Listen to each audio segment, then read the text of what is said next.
Olá pessoal, bom dia, boa tarde ou boa noite, dependendo aí do horário em que vocês vão estar assistindo esse vídeo.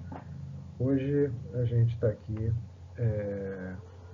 para apresentar o tópico 7 da nossa disciplina, Geologia em Áreas Urbanas, nesse período especial. Eu sou o Rubem Porto, do Departamento de Petrologia e Geotectônica da Universidade Federal Rural.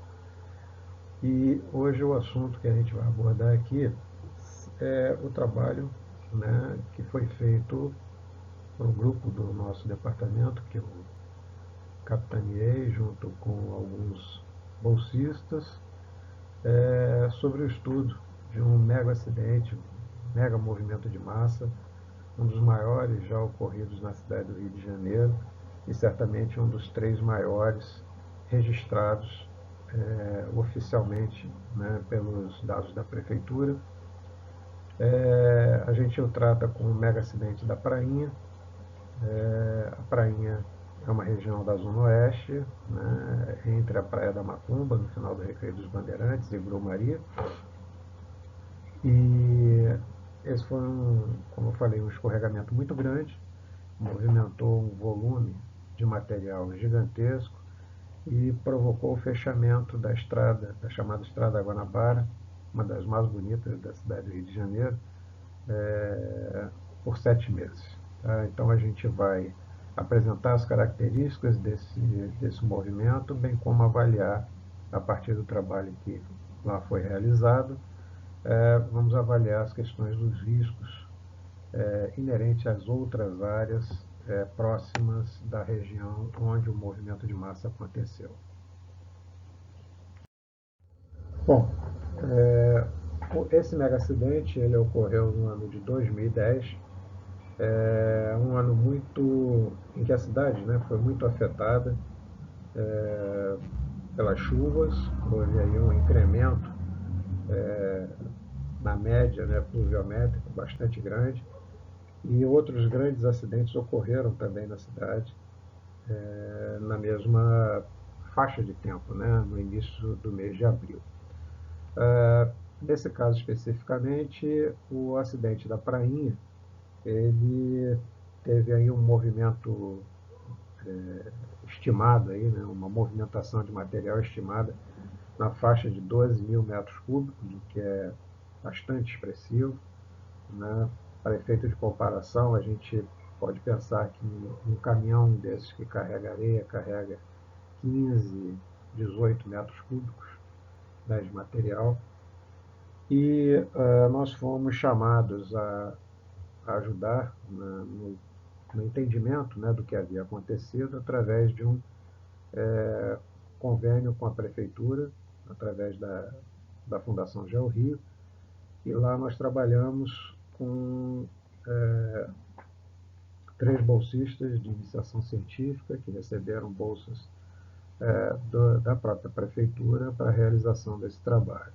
E o nosso objetivo era entender, né, o movimento, entender o que havia efetivamente acontecido, avaliando os aspectos geológicos, geotécnicos, né, que poderiam ter exercido uma influência direta na movimentação desse material naquelas encostas. E com base nesse entendimento feito no local onde houve um movimento, tentar a definição para as outras áreas ao redor, que tivessem as mesmas características e pudéssemos então defini-las, né, como áreas de risco mais eminente. Bom, a área, como eu falei lá na introdução, aqui é o final do Recreio, né? Aqui está o pontal do Recreio, e aqui o Maciço da Pedra Branca, um braço do Maciço da Pedra Branca. Essa área é uma área de preservação, é uma APA, aqui no caso específico a APA da Prainha. Essa aqui é a Praia da Macumba, chamada Praia da Macumba. Aqui é uma região de serra, e aqui nós temos então a Prainha, chamada Prainha, uma das mais belas praias aqui da cidade do Rio de Janeiro. Outra área em que a estrada corta lateralmente à serra, para chegarmos então na praia de Grumari, que é uma praia mais longa e também bastante bela. O acesso a essa área durante o verão é controlado, em função, inclusive, da existência dessa área de proteção ambiental. E o acidente, a movimentação de massa que nós vamos trabalhar aqui, ele aconteceu mais ou menos aqui nesse ponto, exatamente na subida, né, nessa curva aqui, no início dessa curva, foi onde ocorreu essa movimentação de massa. Aplicamos os métodos tradicionais, né, trabalho de pré-campo, preparando a equipe de bolsistas com pesquisa bibliográfica sobre a geologia da área. Não havia qualquer trabalho de geotecnia associado à área até aquele momento. Partimos para o trabalho de campo, onde foi feito um levantamento geológico, geotécnico expedito da área, propriamente dita onde o movimento aconteceu, coleta de amostras para trabalhos de microscopia e macroscopia e dados estruturais para entendermos se havia uma contribuição, né, da estruturação daquelas rochas na detonação do movimento. E, obviamente, com todo esse material disponível, partir para o tratamento de dados. Aqui no caso também, houve toda a parte de laboratório, né, principalmente com os ensaios com martelo de Schmidt, com esclerômetro. Aquela região ela tem por característica não ter as estações as 4 estações do ano bem definidas, né, elas não são claramente definidas, e praticamente a gente tem um inverno e um verão, sendo que o verão é bastante chuvoso, né, no período aí estendido de dezembro até abril. Esse período é o período em que a gente tem a maior concentração dos índices pluviométricos, o maior valor para os índices pluviométricos, né? A região ainda é uma região de mata preservada, com características da Mata Atlântica, e a hidrografia, né, são pequenos rios, pequenos riachos, poucos perenes, alguns que se apresentam basicamente durante a época das chuvas. A geomorfologia é um fator importante, né? Dentro dos conceitos de classificação, ele estaria, né, aquela região no domínio morfoestrutural do cinturão orogênico do Atlântico, e a declividade da área é uma declividade média de 25%, e cotas, né, altimétricas que podem ultrapassar os 300 metros.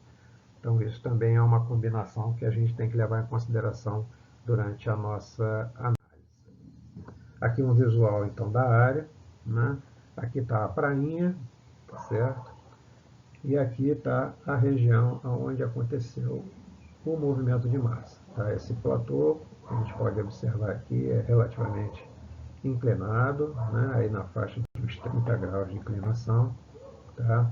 E o movimento de massa aconteceu aqui. Eu chamo a atenção para esses blocos que já existem aqui, né? Bem como esses aqui, bem lá na prainha, que remetem a movimentos de massas, movimentos de massa pretérito. Aqui outros aspectos, né, da região, novamente, para a gente ver a inclinação da encosta, né, rampas bastante inclinadas e sem cobertura vegetal, e uma base com uma cobertura vegetal não muito vistosa, digamos assim, né, mais de arbustos e gramíneas. Sendo que nas regiões mais específicas, né, de platôs e nas ravinas, aí a gente tem um verde um pouco mais intensivo nessa região. Bom, o maciço da Pedra Branca, ele é um complexo, né, chamado Complexo Grande da Pedra Branca, e nós temos uma variedade de rochas bastante expressiva, desde as suas rochas encaixantes, que podem ter origem ortoderivadas ou paraderivadas, até as rochas intrusivas, onde os exemplos mais característicos são exatamente o granito Pedra Branca, que é um granitóide típico tarde após-colisional e se apresenta, né, com 4 faciologias bastante características, sendo que nessa região especificamente vai haver o predomínio da face chamada média homogênea e também um pouco da face bandada. O outro granito que se mostra presente é o granito favela, que é um granito tipicamente pós-colisional, né, e que na região de estudo tem uma ocorrência bastante restrita. Tá? As encaixantes são rochas polideformadas, gneissificadas, de composições variadas, na região especificamente ortoderivadas, as composições variam, né, de tipos quartzo-dioríticos até granodioríticos, podendo ocorrer também bandas anfibolíticas. Bom, como dito, a região, há a predominância de 2 agrupamentos principais, né, de rochas, as rochas encaixantes, ortoderivadas, de composição granodiorítica, tonalítica, quartzo-diorítica e bandas anfibolíticas, e os granitóides, correspondendo às faciologias do Pedra Branca, né, do granito Pedra Branca e do granito favela, esse especificamente na área do acidente não chega a estar presente. O mapa, numa versão simplificada da região, né, mostra claramente essas 2 unidades. Em verde, nós teríamos, então, as rochas encaixantes, né, os gnáceos ortoderivados, e em vermelho nós temos a área de domínio dos granitóides, principalmente aqui no caso do granito Pedra Branca. Chama atenção, no caso, para que a gente observe que toda a estrada corta, né, com exceção exatamente de onde ocorreu o movimento de massa, toda a estrada corta gnáceos encaixantes. Tá? E outra questão é como a inclinação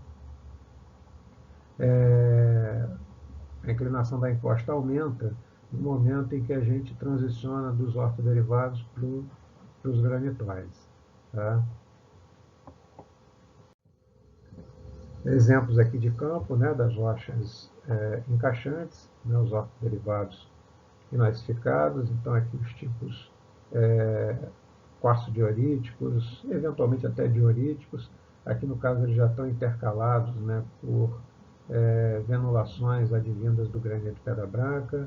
É uma zona de contato onde há uma produção, né, de xenólitos bastante grande, há inclusive aqui uma contaminação generalizada, né, do material do ponto de vista petrológico, né, a gente pode ver bem isso por aqui, né, essas bandas biotíticas marcando o material que o granitóide não foi capaz de absorver, e aqui algo mais homogêneo, mas que a gente pode ver nitidamente um contato, né, entre uma seção mais escura, possivelmente mais quartzo-diorítica, e uma seção mais clara, possivelmente mais granodiorítica. Aqui, nitidamente, num corte da estrada, a gente vê o contato do granito, aqui na parte superior, e o ortognáceo de composição granodiorítica, na base. Aqui é a mesma coisa, né?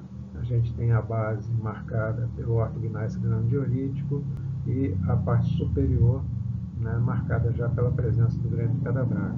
E aqui é bem interessante de ver que a gente tem uma quebra, né, uma pequena quebra no relevo, mas que remete àquela quebra de relevo que a gente observou naquela versão do mapa simplificado. A petrografia, né, das rochas gneissificadas, ela vai apontar para a presença, né, de megacristais de plagioclásio, grãos de plagioclásio que sofrem corrosão de quartzo esse recristalizado, né, a matriz, né, mostra uma granulometria de fina a média, mas com padrão de recuperação de grãos, e a gente tem paragêneses metamórficas associadas ao crescimento de titanita junto com minerais opacos. Tá? Isso nas rochas, então, referentes aí à parte gneissificada, né, as rochas encaixantes. No caso do granito Pedra Branca, a gente já não vê mais a deformação, né? O que a gente vê são texturas, né, que são controladas pela presença de megacristais de microclina. Microclina que inclui basicamente todas as fases formadas anteriormente, né, cristalizadas anteriormente. Portanto, essa microclina tem um crescimento efetivamente tardio, né? São pórfiros, né, de microclina que incluem, né, restos, inclusive, de líquidos magmáticos, como o caso aqui, essas bolotinhas de quartzo, né, basicamente de quartzo, mas incluem também, como eu falei, grãos anteriormente formados e que aqui, no caso, já podem até se mostrar um pouco alterados, como nesse caso aqui, no grão de plagioclasto. Tá? Bom, especificamente agora em relação ao acidente, o acidente ele foi detonado, né, na verdade, ele foi detonado no dia 5, tá? A partir do dia 5 houve uma chuva bastante intensa na região, com um acumulado de 232 milímetros em 24 horas, o que é bastante coisa, com um pico de 33 milímetros, né, na faixa aí das 17h40 do dia 5. Esses dados eles são bastante precisos, porque tem uma estação pluviométrica controlada pela prefeitura, né, pela GeoRio, ali bem próximo, uma coisa aí de linha reta, talvez uns 2,5 quilômetros. Então a gente tem um controle bastante grande desses dados. Tá? E na ocasião, então, por conta dessa chuva intensa, associada a essa chuva intensa, nós tivemos então essa movimentação de blocos, né, e de terra, né, enfim, movimento de massa generalizado, estimado na faixa de 12 mil metros cúbicos, né, que correu em direção ao mar, aproveitando a inclinação mais forte da encosta. E passou pela estrada e destruiu boa parte da estrada, fazendo com que a mesma fosse fechada. Está aqui o antes e o depois, né? Aqui antes, e a gente já observa, né, que haviam obras de contenção nessa área. Essas obras de contenção, elas haviam sido feitas na época da abertura da estrada. Okay? Então, isso aqui são obras de contenção da década de 70, né? E que já apontava, né, para a existência de blocos minimamente soltos, né, em que, durante a construção, durante o corte da estrada, né, foram entendidos como necessários haver, né, uma necessária precaução e sustentação dos mesmos. A mesma coisa, aqui não dá para ver exatamente, mas aqui também há obras de contenção, como a gente vai ver mais adiante. E aqui, alguns dias após, né, o evento, a gente vê ainda a meia encosta, blocos enormes, né, associados a esse grande movimento de massa. Tá? Boa parte desses blocos já tinha rolado e já tinham caído no mar. A gente vai ver daqui um pouco um exemplo disso. A estrada, portanto, ficou fechada. Né? Daqui a gente está vindo da Prainha, passando para Grumari. Tá? Basicamente, então, a gente entende que o movimento acontece em função do elevado, né, volume, né, de chuva.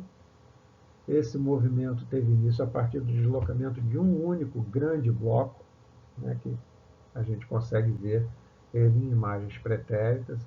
A gente estima que só esse bloco ele tinha um volume aí na faixa de 3 mil metros cúbicos, e durante a queda ele se fragmentou em pelo menos 6 outros grandes blocos. Né? Então vocês imaginem um grande bloco começando o seu deslocamento, e durante esse deslocamento ele se parte. Né?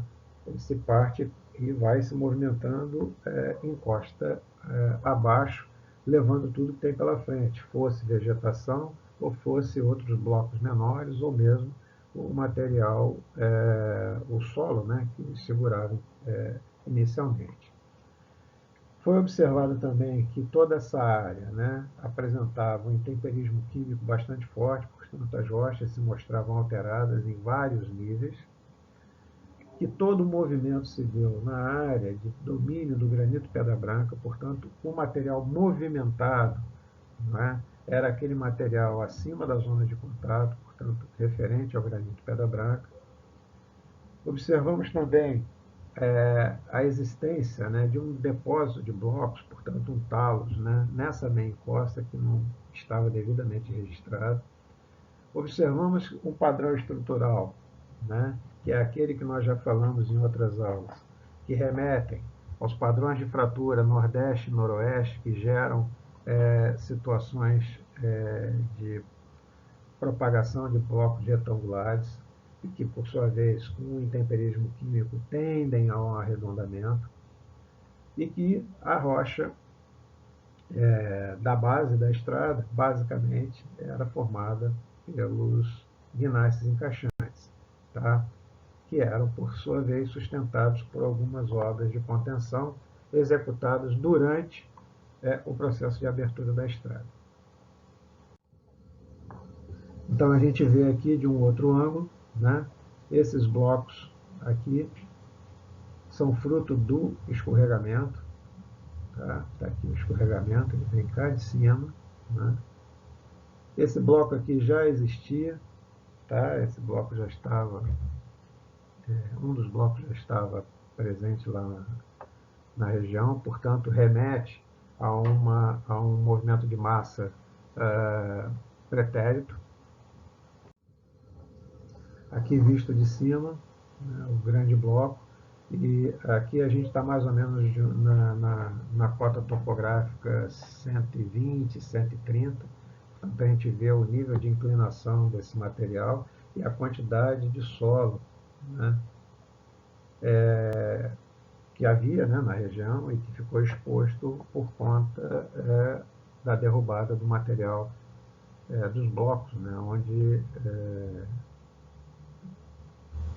na verdade esse solo sustentava, né, segurava esses blocos. E aqui a gente vê as obras de contenção, né? Essas obras de contenção, a gente pode observar, elas existiram bravamente, apesar de manutenção zero, ao longo desses 40, 50 anos de construção, nível de manutenção muito baixo, mas obras bem construídas e que, na verdade, aparentam aqui, né, quebra e tal, mas se sustentaram basicamente nos locais, ou seja, elas cumpriram a função delas. A questão é que todo o material movimentado foi movimentado por cima delas. Aqui já numa etapa em que a gente já estava fazendo a limpeza da área, né, a gente já vê, a gente tem ideia do tamanho do problema. Está aqui uma reta escavadeira trabalhando na parte alta, empurrando o material menos consolidado para a base. Então aqui outras visões dessas obras de contenção, né, realizadas então durante a abertura da estrada. A gente repara que nessa aqui, nesse caso, né, não houve movimentação, isso aqui já está indo em direção à saída do escorregamento, em direção à Grão-Maria, e essa parte aqui mais na área de proximidade vindo da prainha, né? Se a gente traçar uma direção prainha Grão-Maria, isso aqui estaria na chegada na área afetada, isso aqui na saída da área afetada. E conforme a gente caminha, né, dentro da meia encosta, a gente observa coisas que não tinham sido registradas, né? Uma quantidade enorme de uma espécie de cavernas formadas pelo deslocamento de blocos, portanto a gente tem aqui, né, superfícies, né, já arredondadas, ao mesmo tempo a gente tem superfícies retificadas, fruto desse padrão de fraturamento que a gente já vem falando de algum tempo, e eventualmente o deslocamento desse material provoca a abertura, tá certo? e essa abertura passa a ser uma área, passa a contribuir de uma maneira efetiva para o deslocamento posterior desse material. Tá certo? Nada disso estava registrado. Na verdade, aquela área estava registrada como uma área de mata e como se não houvesse, né, um depósito de talos associado a essa região.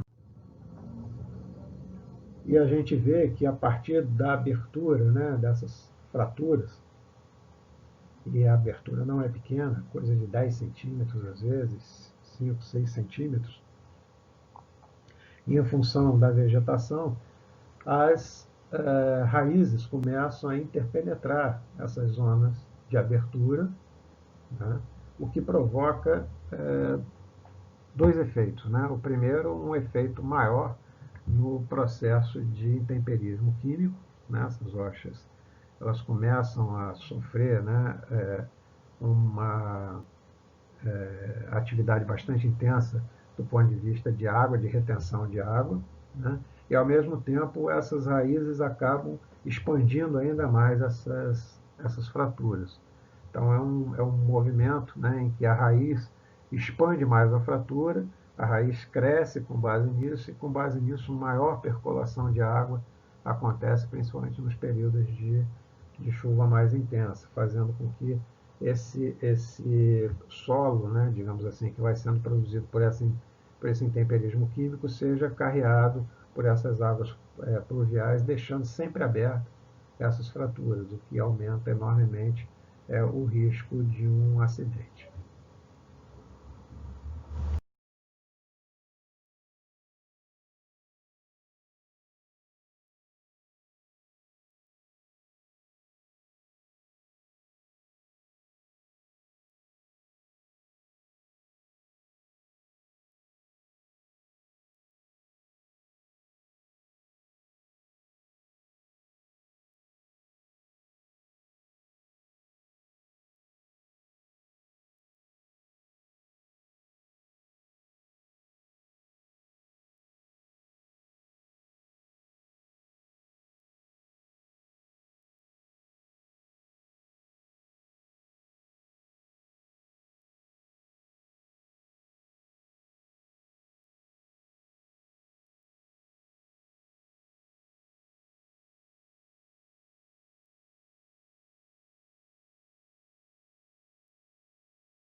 Aqui de novo, né, os processos assim, de separação são coisas fantásticas, muito bem definidas, né, que não dá margem a qualquer tipo de discussão, e a abertura, né, intensa dessas fraturas. Né?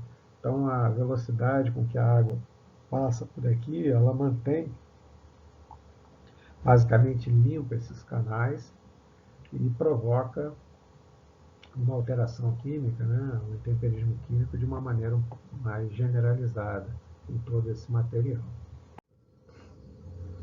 E aqui os efeitos, né, material coberto, tá certo? Por um solo residual muito fino, havia coisa de 70, uns 70 centímetros, menos de 1 metro, e por baixo desse solo, né, a gente vê que as raízes, né, das árvores maiores estão encostradas, né, mas a gente vê basicamente esse perfil de intemperismo químico extremamente desenvolvido, a rocha aqui já com uma coloração completamente distinta daquela que seria a original dela, e a gente já vê em subsuperfície a formação desses megablocos arredondados, o que facilita tremendamente, né, o processo de movimentação, caso esse equilíbrio metaestável seja efetivamente rompido. Então aqui é uma visão clássica, né? Uma árvore bastante expressiva, uma árvore aí de mais de 15 metros de altura, com a sua raiz meio que bordejando um pouco esse bloco já fortemente intemperizado na sua parte mais externa, gerando esse aspecto, né, circular, né, esse aspecto arredondado do bloco, né, em vários níveis, e mostrando a individualização de megablocos em subsuperfície.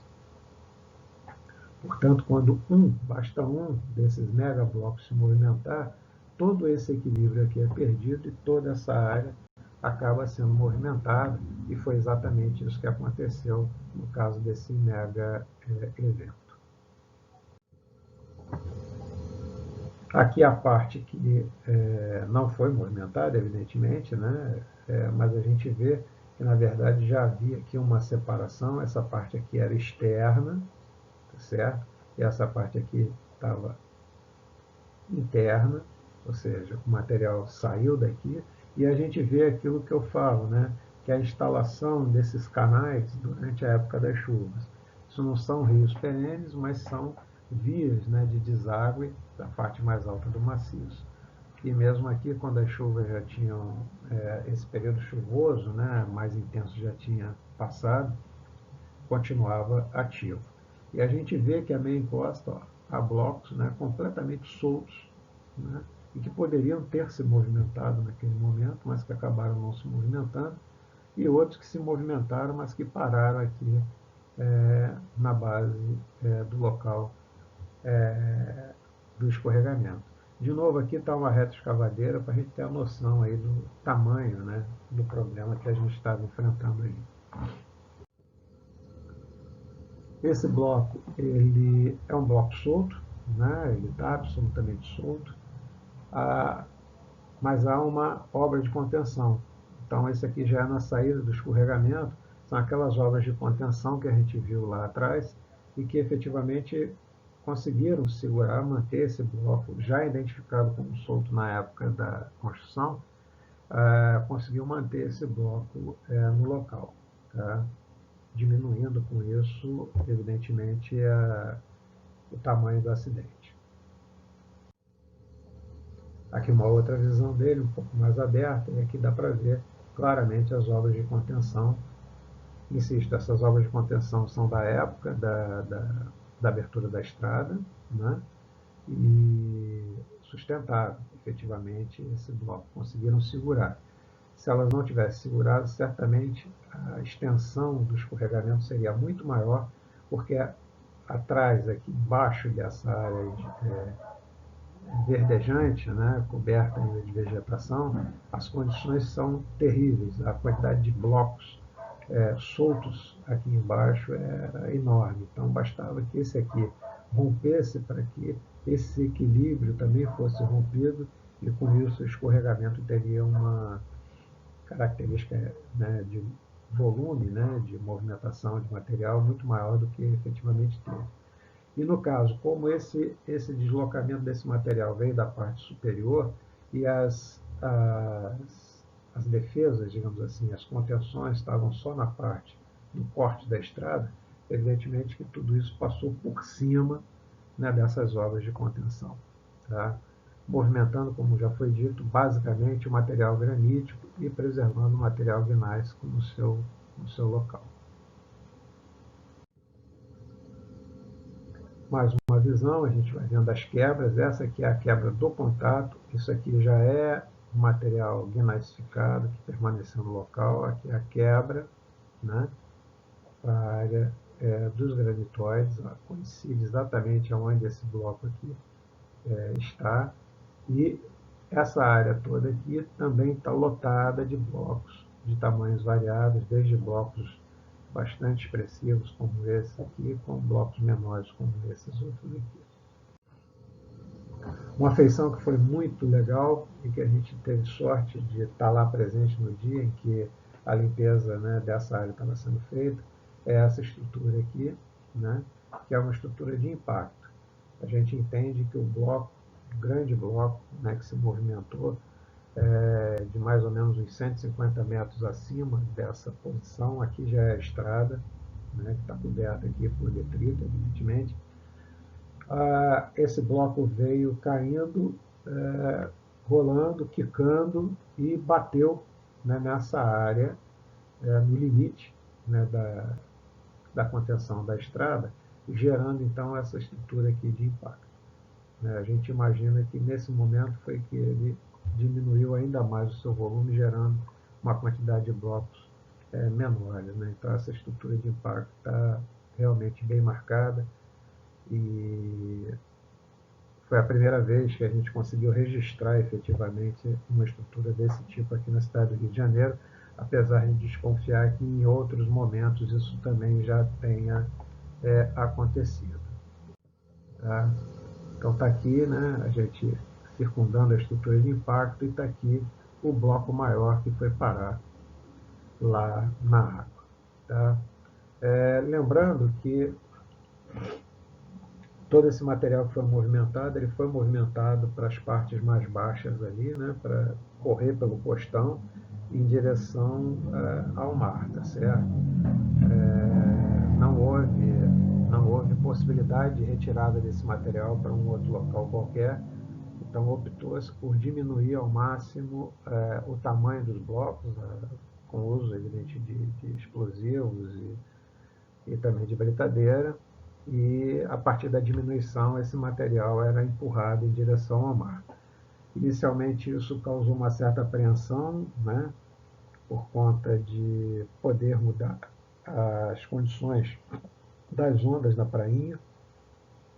A prainha é um point de surf bastante importante aqui na cidade do Rio de Janeiro, um local com ondas muito boas, e havia ali uma preocupação bastante grande de que esse material empurrado pudesse mudar a rotina de entrada das ondas e, com isso, a qualidade das ondas ficar prejudicada.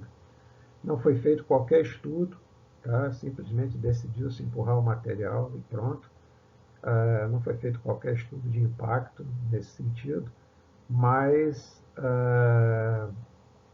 para sorte, eu diria, depois foi constatado que, na verdade, as condições do surf melhoraram, né, porque foi criado meio que uma pequena barreira, né, fazendo com que as ondas subissem um pouco mais a partir ali da entrada daquela microenseada, onde o pessoal efetivamente surfa. Então, houve aí uma melhoria na qualidade das ondas em função desse material que foi arrastado lá para baixo. Bom, na etapa de campo, a gente teve também a preocupação de fazer alguns ensaios para entender o volume, né, a quantidade de perda de características, né, de resistência do material. Eu lembro que nós estamos em 2010 e essa foi a primeira vez que a gente usou sistematicamente essa metodologia, né, de avaliar rochas alteradas, medianamente alteradas e sãs, para ver a perda de volume, perda na capacidade de resistência desse material. Tá? Então foram coletadas amostras, né, da rocha sã, da rocha medianamente alterada e alterada, e a gente teve como critério para essa coleta a observação, né, ao olho nu, da qualidade dos megacristais de microclina, né? Se eles estavam bem preservados e a biotita também não se mostrava alterada, a gente classificava como uma rocha sã, com a microclina apresentando um menor brilho, né, uma opacidade, e a gente já via alteração em plagioplasia e biotita, a gente considerava medianamente alterada, e quando a alteração intempérica ela já demonstrava mudança na tonalidade, né, um avermelhado, uma capa ferruginosa nos limites das amostras, a gente já considerava então essa amostra como sendo uma amostra do tipo alterado. Então, a classificação para individualização dessas rochas foi feita no campo com base visual.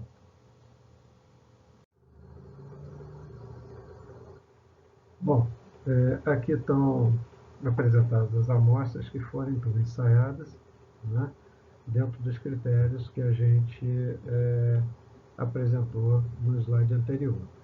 Essa aqui seria a amostra não alterada, essa medianamente alterada e essa a amostra alterada. Os ensaios foram feitos com esclerômetro, né, no LAMAGE, Laboratório de Geologia e Engenharia do Departamento de Geociências. A gente estava tratando do granito Pedra Branca com uma densidade média de 2,7 gramas por centímetro quadrado, né? E a dureza de Schmidt mostra claramente uma perda de resistência, né? Quando comparamos, né, a rocha sã com a rocha muito alterada. Isso do ponto de vista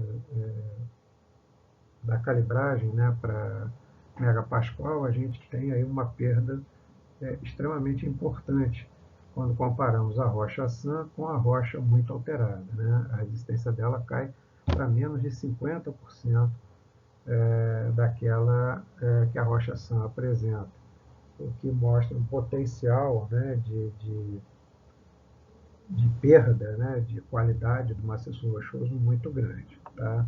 Lembrando que esse tipo de ensaio, né, no caso do martelo Schmidt, né, do esclerômetro, é um ensaio de compressão do tipo uniaxial.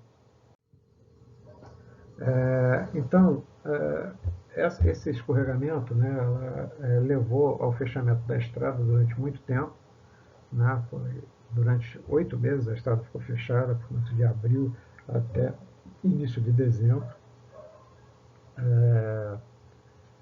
A gente tinha um problema muito sério, que eram 2 grandes blocos, né, que não tinham descido, que tinham ficado localizados à meia encosta, num nível de risco extremamente alto e um nível de instabilidade, né, bastante grande em função do fato do material abaixo dele ter escorregado e com isso esses 2 blocos terem ficado descalçados. A gente estimou o volume, né, para esses blocos em torno de 2.000 metros cúbicos para cada um deles. E esses blocos, a decisão tomada foi que eles deveriam ser diminuídos. E para isso foi feito um trabalho específico em cima deles e eles foram detonados, tá certo? Ou seja, esses blocos de aproximadamente 2.000 metros cúbicos, eles foram detonados, diminuídos para blocos menores, e esses blocos menores deixamos correr a meia encosta e foram também empurrados em direção ao mar, né? O que faz com que, além daqueles 12.000 metros cúbicos, né, estimados inicialmente para o movimento, a gente tenha agregado pelo menos mais uns 3, 4.000 metros cúbicos em função da detonação desses outros blocos, né? Além disso, evidentemente, que foi feito todo um trabalho de limpeza e construção, né, de obras, né, foram feitas obras de engenharia que mantivessem efetivamente aqueles materiais agora mais expostos no local, né? Essa é a parte que foi definida pelo projeto de engenharia e não pela ação da geologia. E a área ficou dessa forma, né? Houve uma revisão na estrada. Essa curva ela era bem mais acentuada. Na verdade, a estrada passava basicamente aqui dessa linha amarela para cá. A estrada foi recuada um pouco em função da retirada e corte dos materiais, né? As obras de contenção antigas, né, elas foram reforçadas, reformadas. Obras de contenção na parte superior, né, em relação aos blocos que optou-se por não serem detonados, foram feitas lá na parte superior onde ocorreu o movimento, né, e houve um reforço estrutural com a construção de um muro, né, uma cortina, né, uma cortina para segurar todo esse material aqui com reforço de pilares na base para dar maior segurança para esse material. E esse vazio aqui, ele foi, de certa forma, deixado para canalizar, né, o esgotamento de água, né, que se transformou quase que permanente, né, nessa região, condutos que passam por debaixo da estrada e levam a água diretamente para o costão oceânico. Bom, nós, a partir, né, de tudo que nós vimos, a gente definiu que a declividade do terreno favorece, evidentemente, a mobilização desse material, né, principalmente do material mais alterado e já relativamente solto, né, na meia encosta. A gente associou também a criação dessa instabilidade, né, essa grande quantidade de blocos de tamanhos, volumes, né, bastante variados, que por vezes estavam escondidos na mata e que não eram relatados em nenhum relatório que nós pudéssemos ter tido acesso. E alguns deles são blocos bastante volumosos e sempre de material granítico, portanto, o problema estava associado basicamente à rocha granítica e não à rocha encaixante gnáisica, que é aquela que passa ao nível da estrada, né? Então está aqui, né, as áreas mais preservadas, isso já na praia de Grumari, a gente vê nitidamente aquela feição que a gente já viu em outras aulas, né, dessas paredes retificadas, retilíneas, né, que correspondem a planos de falha bastante expressivos, e aqui a gente vê um vale, né, todo ele coberto por mata primária, e não há qualquer dúvida de que no meio dessa mata, principalmente nessas partes medianas, né, da encosta, a ocorrência de blocos soltos. Tá? É uma situação que a gente reproduz aqui, a gente não teve acesso a essa área, mas a gente reproduz isso aqui imaginando que nessa área a gente possa ter a mesma situação.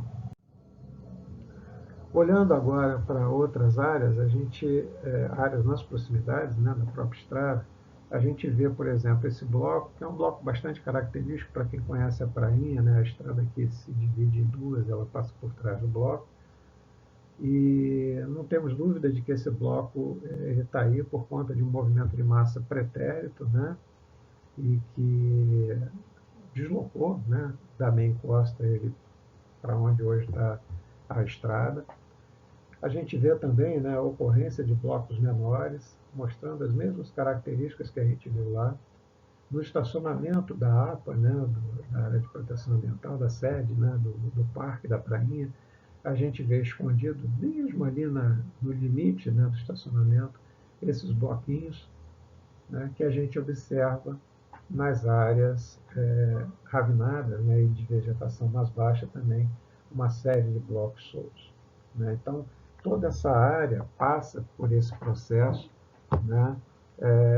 Evidentemente que pode ser maior ou menor a condição de escorregamento, né, da instabilidade que leva ao escorregamento em cada uma dessas áreas, mas há áreas efetivamente potenciais para que grandes blocos se movimentem. E eu chamo a atenção para esse bloco aqui, onde a gente vê nitidamente a perda, né, com base aqui nos planos de fratura, de um pedaço dele, né, coisa que a gente já viu em outras aulas e que é muito característica aqui na região. Então a gente vê essa área aqui, já onde a gente tem a rocha gneissificada, e a gente vê bem nitidamente, né, bandamento dessa rocha, a gente vê uma série de blocos de material granítico que rolam por cima desse material a partir da quebra do relevo que se dá mais ou menos aqui nesse nível. Tá? Então a gente vê uma quantidade de blocos bastante grande, e como o bloco não sobe morro, evidentemente que esses blocos se deslocaram da parte alta, são blocos de granito, tá? Portanto, blocos que se deslocaram desse nível mais alto da meia encosta em direção à estrada. Isso aqui já é bem perto da estrada. Então, outro fator condicionante, evidentemente, são as fraturas, né? Principalmente aquela conjugação de fraturas Nordeste e Noroeste, que a gente já reportou em outros eventos e que é extremamente marcante aqui na geologia da cidade do Rio de Janeiro. As obras de intervenções de engenharia, né, feitas durante a abertura da estrada tiveram aí alguma influência, no caso até uma influência boa, porque conseguiram se manter na sua função, mesmo 40 anos depois de terem sido construídas, mas elas se mostravam bastante fragilizadas e bastante desgastadas por conta da falta de manutenção. Juntas de alívio e foliação esferoidal presente, né, associadas a essas juntas, que permite, então, um intemperismo químico bastante atuante, né, gerando esses blocos arredondados, foi outra feição também identificada. Uma alteração química que é visualmente observada, né, a partir da silicitização do feldspato. Então a gente olha o plagioclásio, não a microclina, mas a gente olha o plagioclásio e consegue observar esses grãos alterados em observação através da lupa. Né? Então aqui a gente tem as feições, né, que a gente estava se referindo, olha, as feições dessas obras antigas que conseguiram se manter, mas que se mostram extremamente desgastadas e sem manutenção. Tá? A cabeça aqui dos parafusos, né, dos tirantes, já completamente detonada, enferrujada. Aqui o concreto armado aparecendo. Enfim, apesar disso, elas ainda seguraram esses blocos, o que foi bom, porque senão o tamanho, né, do problema seria muito maior. Mas a falta de manutenção fragiliza, evidentemente, essas obras e, principalmente depois desse impacto todo que elas sofreram, elas tiveram que passar por um processo de, se não reconstrução, pelo menos de reavaliação e de melhoria nas suas condições. As fraturas, tá certo? Nós já nos referimos, né? E a silicitização, a salsilitização dos grãos de plagioclase, mostrando uma alteração química associada a essas rochas mais alteradas. E há uma relação direta entre o acontecimento, né, e o índice pluviométrico, tá certo? O regime de chuvas da cidade ele é muito forte nessa área, por conta, inclusive, da forte vegetação, e ele vai de dezembro a abril. Né? É um período chuvoso bastante intenso nessa área, e a gente tem o controle, né, e a chegada dos dados vindos ali do Sistema Alerta Rio, da estação pluviométrica da Grota Funda, que fica a cerca de 3 quilômetros em linha reta dessa área.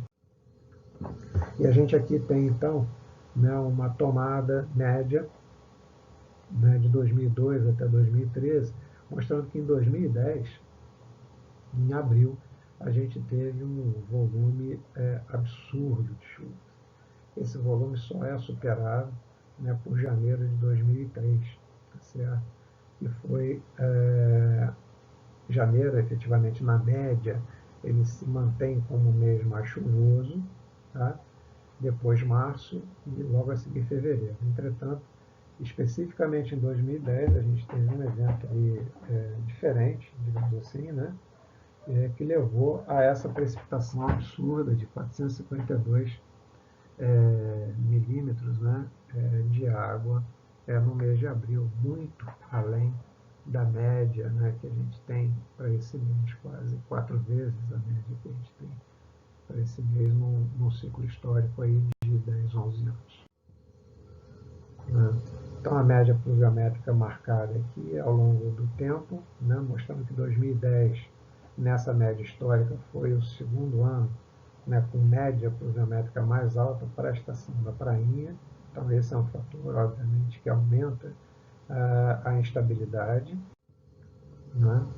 E comparando de 2002 a 2012, né, a média, né, de 2002 a 2012 com 2013, a gente vê que houve pico de chuva, né, muito intenso ao longo de todo o verão, mas principalmente em janeiro, né, e em abril. Então a concentração, né, dessas chuvas nesses meses, né, mesmo que o acidente não tenha ocorrido lá em janeiro, esse volume enorme de água já provocava uma lixiviação bastante intensa do material que dava sustentação àqueles blocos lá na encosta e acabaram não resistindo ao processo com as chuvas permanentes de fevereiro, março e abril, todas elas acima da média histórica. A partir disso, nós trabalhamos também na observação através de imagens, né, do Google Earth, na tentativa de identificar outras áreas ali ao redor da estrada que pudessem ser consideradas de área áreas de risco. E de 8 áreas que mereceram uma atenção especial nossa, nós definimos que em 5 dessas 8 áreas a gente poderia aplicar um conceito de risco iminente. Bom, como eu falei, nós definimos então a partir de uma visualização mais genérica 8 áreas com potencial de risco, tá? Porque nessas áreas a gente observava uma conjugação entre contatos, geomorfologia com uma inclinação de encosta alta, vales, né? E observamos também já material previamente movimentado. Então essas foram as 8 áreas ao longo da estrada que nós definimos. Aqui, né, só para a gente localizar direitinho, para cá, né, está o Recreio dos Bandeirantes, né, aqui também é o Recreio dos Bandeirantes, mas para cá estão as praias. A região da Prainha está aqui. Essa área 7 é a nossa área de estudo, né, dá para a gente entender aqui, né, que o evento aconteceu nessa curva, exatamente aqui onde tem esse desmatamento, vamos chamar assim, e aqui já descendo a serra em direção a Grumari. Essa aqui é a área chamada Praia do Abricó. Tá?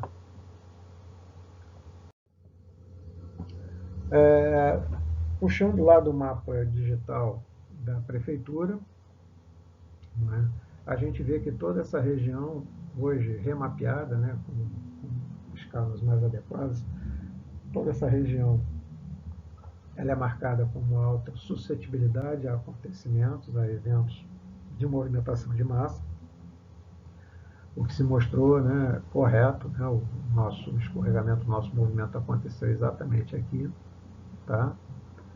Aqui está a prainha e repare, e aqui estão aquelas outras áreas, né, que nós marcamos.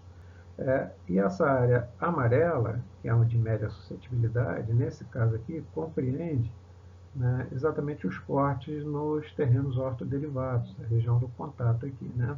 A gente não tem a topografia aqui, mas evidentemente que para cá a gente está subindo na topografia.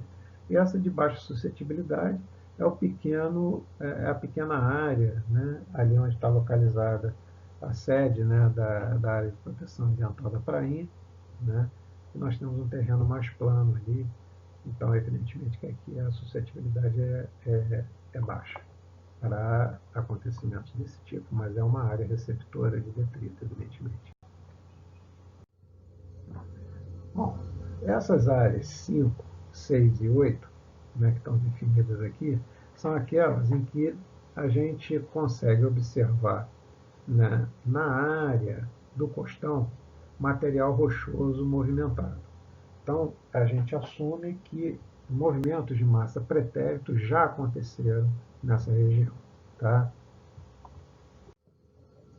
Essa área 5 aqui, ó, fica nítido, né?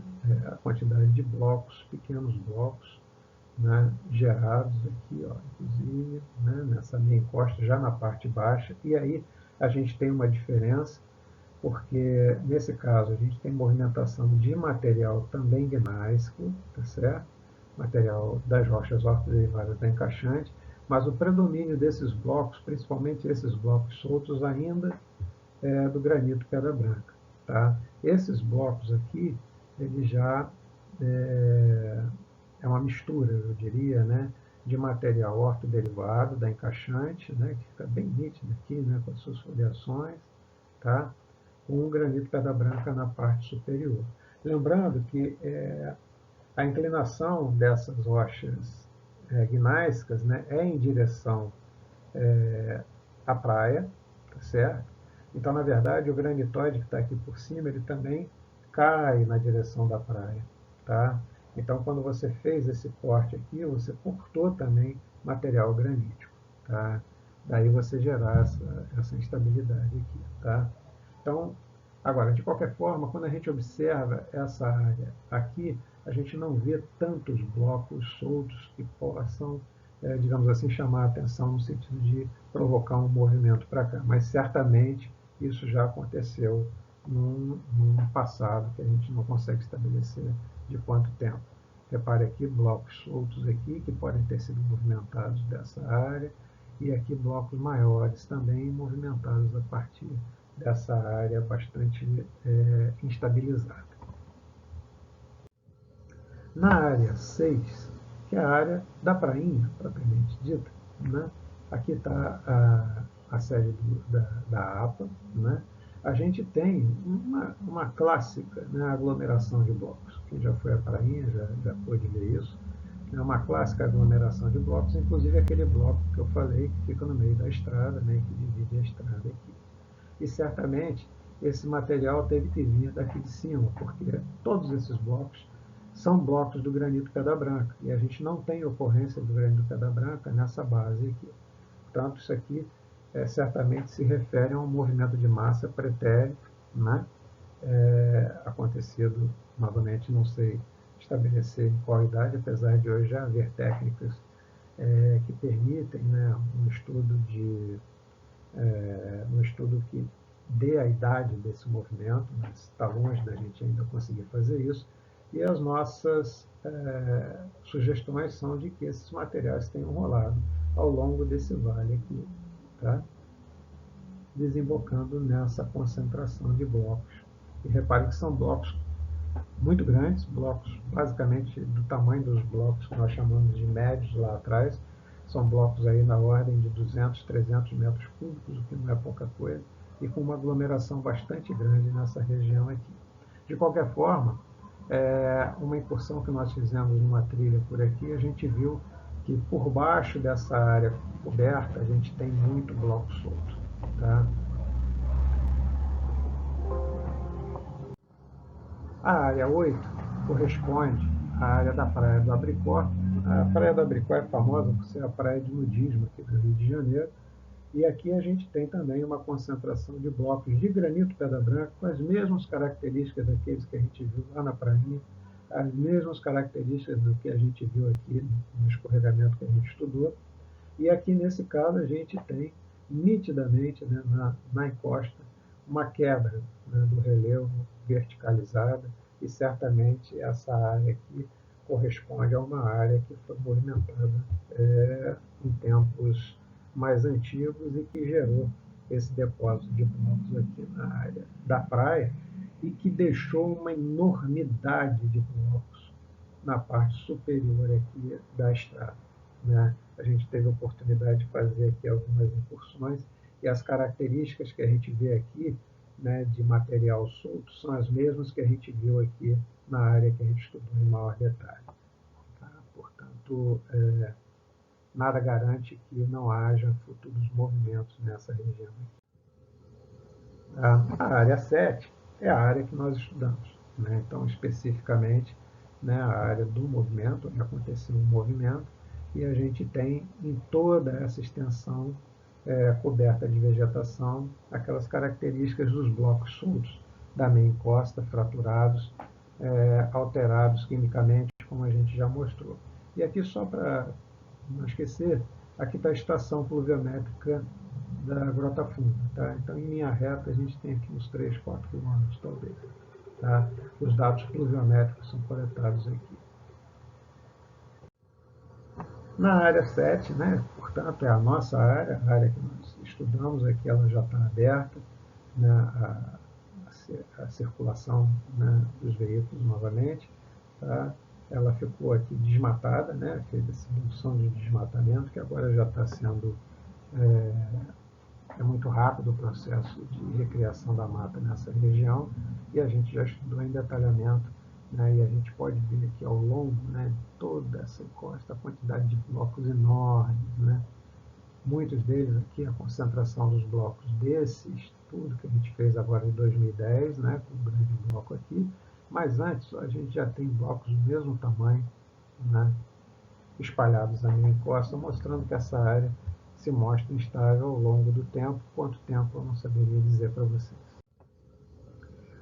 E aqui as áreas 1, 2, 3 e 4, que ficam bem no início da estrada, que são áreas em que a gente tem uma queda, né, uma inclinação da encosta média, na faixa aí de 25 graus, mas a gente observa, né, não tem tanta mata assim, né, segurando o material, e o material que a gente vê ao longo das ravinas, né, são materiais já arredondados, já mexidos, mas de tamanho, de volume menor. Tá? Aqui já seria a parte mais alta, né, do maciço rochoso, com cotas acima de 300 metros. Tá? Detalhado, a gente vê aqui na imagem, né? Então a gente já vê aqui a encosta, o contato está aqui, né? A partir daqui para cima já é o granito, daqui para baixo é o material ortoderivado, e aqui a gente já vê, né, quebras no relevo, né, de interdigitação desses granitóides que têm um hábito, né, de posicionamento planar, né, e a gente já vê blocos soltos. Os blocos não são tão grandes quanto aqueles que a gente viu anteriormente, mas em quantidade bastante expressiva. A sorte é que aqui há uma quebra, né, no relevo, e a inclinação fica um pouco menor do que a gente vê em outras áreas. Tá? Mesma coisa a gente vê aqui, sendo que aqui está concentrado numa ravina, tá certo? Portanto, aqui o nível de perigo é um pouco maior, porque é por onde efetivamente a gente tem a descarga de água com uma intensidade maior e tem uma quantidade de blocos bastante grande, blocos medianos, né? Mas uma quantidade bastante grande entulhando essa ravina.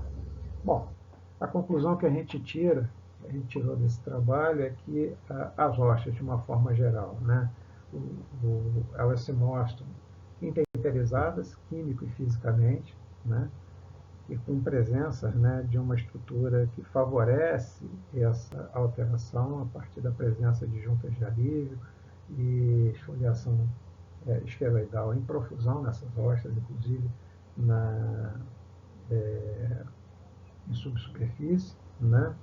E são fatores que levam ao favorecimento, né, do movimento de massa. Os sete de fraturas ortogonais geram, então, esses blocos graníticos, né, inicialmente quadrados, mas que são rapidamente arredondados pelo processo intempérico. Né?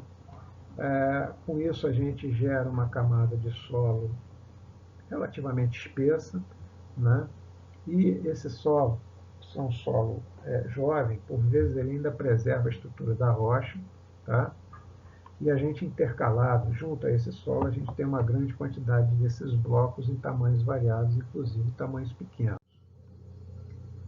A declividade média a alta favorece, portanto, o deslocamento desse material a partir do momento em que esse bloco esteja isolado, né, na sua fração solo, principalmente quando esse solo é lixiviado durante o verão em função da intensidade das chuvas. Além desses blocos pequenos, a gente viu que a possibilidade de geração de blocos com volumes expressivos, né, na parte mais alta, né, dos morros é bastante expressiva. A vegetação densa, né, que a gente observa, principalmente nas partes mais altas, ela mascara a presença desses blocos, ela esconde esses blocos, então a gente só consegue fazer a detecção deles fazendo o trabalho de campo específico, subindo, né, essas trilhas, essas ravinas. As obras de contenção pretéritas, né, elas foram basicamente feitas para segurar no nível do corte da estrada, portanto, em cima das rochas gneissificadas, e elas se mantiveram especificamente no movimento estudado no local, elas existiram, apesar das fragilidades que elas aparentavam por conta da falta de manutenção ao longo do tempo, né? Mas não havia basicamente obras de contenção para os blocos graníticos, tá certo? Na parte superior da encosta. E evidentemente que o verão, com um regime de chuvas, né, bastante intenso, ele é a época do ano que pode levar à ocorrência desses movimentos de uma maneira mais intensiva. Essa região, como eu falei, ela é uma área de preservação ambiental, portanto, não há ação antrópica que possa ser associada a esses movimentos, né? por conta de não haver construções e, entretanto, a parte baixa, diferente às praias, né, ele é um ponto de visitação intensiva de turistas, porque é uma das paisagens mais bonitas da cidade. E também, como eu falei, né, a prática de surf é uma área, né, muito procurada para a prática de surf. Então, é importante que essa estrada ela se mantenha aberta, porque é a única, na verdade. Elas têm uma outra possibilidade de chegar vindo por Barra de Guaratiba, mas, basicamente, se chega a Brumaria através dessa estrada. Então, a manutenção dessa estrada aberta é muito importante por todos esses fatores. Tá? Enfim, esse estudo foi feito em 2010, né, como eu falei, participaram dele 3 alunos bolsistas, né, a Gabi, o Schwenk, né, e o Bruno. O Bruno acabou desenvolvendo a monografia dele nessa área e acabou enveredando aí para trabalhar com a questão de geotecnia. Hoje ele faz doutorado lá na PUC, né? A Gabi acabou derivando para a área de geologia estrutural e o Schwenk inicialmente derivou para a área de petrologia, mas depois para a tecnologia mineral e hoje trabalha com meio ambiente. Foram caras que me ajudaram muito, né, no levantamento desses dados e a gente também não pode esquecer a permissão, né, para a gente trabalhar de uma maneira bastante independente que a GeoRio nos propiciou, tá certo? De qualquer forma, a partir desse estudo, a gente viu que a observação simples, né, principalmente a partir de imagens de satélite, imagens de radar, ela talvez não seja o suficiente para a identificação de áreas que sejam iminentes, né, áreas de risco que sejam iminentes. É preciso fazer um trabalho de campo de detalhe, é preciso subir, principalmente nessas áreas cobertas por vegetação, porque algumas surpresas podem aparecer. Tá certo? Abraço a todos.